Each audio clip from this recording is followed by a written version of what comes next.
Does a little piece of you feel like the holiday season should be like a Hallmark Christmas movie? Idealized views of what should be may be the biggest cause of holiday stress, disconnection, and disappointment.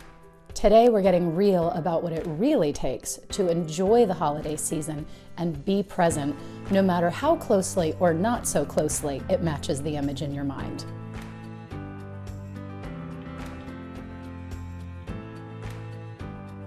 Hi, I'm Snakard, and on this channel, I help entrepreneurs and transformational leaders like you to own your power and break free from any blocks or barriers to your success so that you can make the major impact you're here to make while loving life every step of the way and without ever having to give up what matters most to you. The holidays are here, as is holiday stress. Whether it's about trying to manage and juggle it all by being the professional superstar you are while trying to make it amazing and perfect for your family, or perhaps feeling the pain of what may feel not so perfect this time of year, or feeling the dread of having to deal with certain family members or their expectations of you, or the unfulfilled expectations or desires you may have of them. Whatever it may be, it can be a rough time of year. Part of the package that may come with being the high achiever that you are may be some level of guilt for not being as available as you'd like to be. I remember a point in my life where I said repeatedly, I felt like I was doing just enough to suck at everything. And it's not that I was truly neglecting or failing or even sucking at anything, but I wasn't being as amazing as I wanted to be. I wanted to be a better mom, a better wife, a better daughter and friend.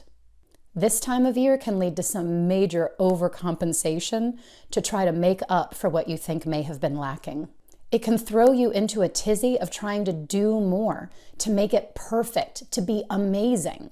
So what do? Well, whether you think of yourself as a perfectionist or not, you probably try to make everything perfect, just like a Hallmark Christmas movie. I know they can be mega schmaltzy, but let's be honest here. A little part of you secretly kind of wishes that the holidays were really like that. Am I right? Imagine everyone from multiple generations and multiple families happily getting along, falling in love, or sharing the season with your partner who you're still crazy in love with after however many years, while having the ultimate loving, connected, laughter-filled time, eating decadent meals like it's a Hogwarts feast, surrounded by jaw-droppingly beautiful decorations, just like real life, right? Yeah, right. So let me ask you this. In real life, what do you think it really takes to create that kind of holiday? You may be thinking a Christmas miracle for most of it, especially about the family all getting along.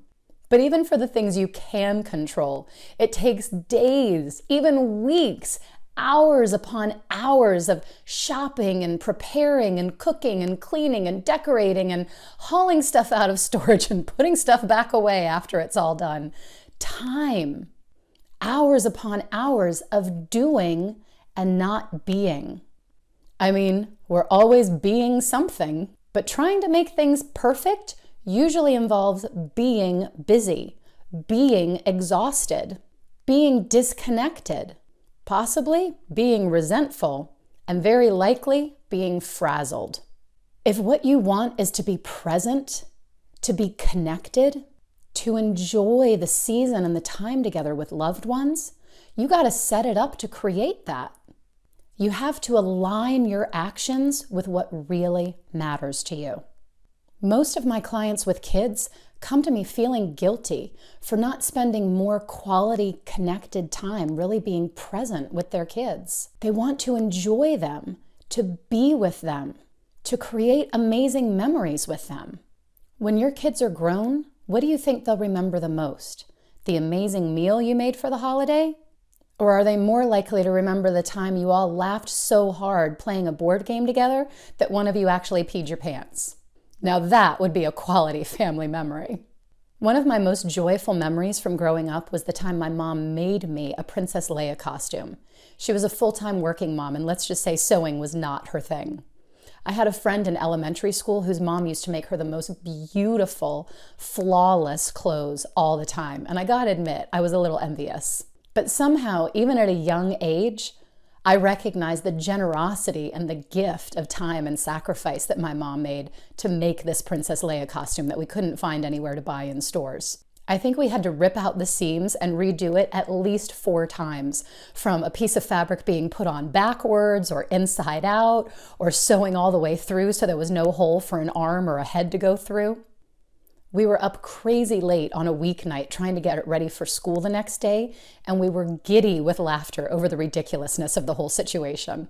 Honestly, it ended up looking great. But my memory of this event, my warm and fuzzies and my goosebumps I get when I think about this, has nothing to do with some perfect finished product, but rather the perfectly messy and insanely fun path on the way to the finished product. Life is not about picture-perfect Instagram moments. And it can be hard to find presence, to be present in pursuit of those kind of moments. I believe that the real joy in life comes from the human connection and the imperfection between those moments. And honestly, I think even those imperfect moments are fabulously perfect exactly as they are. So this holiday season, one of the best things you can do for yourself is to let go of any fairy tale expectations you have of how it should be. And get clear what your real intention is. What is the experience you want to create this season? And by the experience, I mean things like creating an experience of love, joy, connection, belonging, warmth, and security. Make sure your intention is aligned with what really matters to you and that it's moving you toward what you ultimately want. That's a checkpoint I like to use a lot. At any moment, at any time, you can check in with your thoughts, your feelings, your ways of being, your ways of doing, and ask yourself, is this moving me toward what I want or away from it? Ultimately, it's about remembering why you wanted to do the thing, like make the Hogwarts-worthy feast or put up 15 Christmas trees in your house. Stay plugged into what your true intention is, like to create joy, laughter, love, and connection, and then allow it to unfold. You and your perfect imperfection is all that your people need. By the way, if the idea of perfect imperfection is completely warping your mind right now or making you really uncomfortable, know that perfectionism is usually driven by that feeling of lack that I referenced before. Like you as you are not enough. Like you have to do more or achieve more to be more, which is a massive barrier to being present any time of the year. Click the video on your screen or linked in the description below if you'd like to transform the root cause that is driving your desire to be perfect. And be sure to subscribe while you're here. See you in the next one.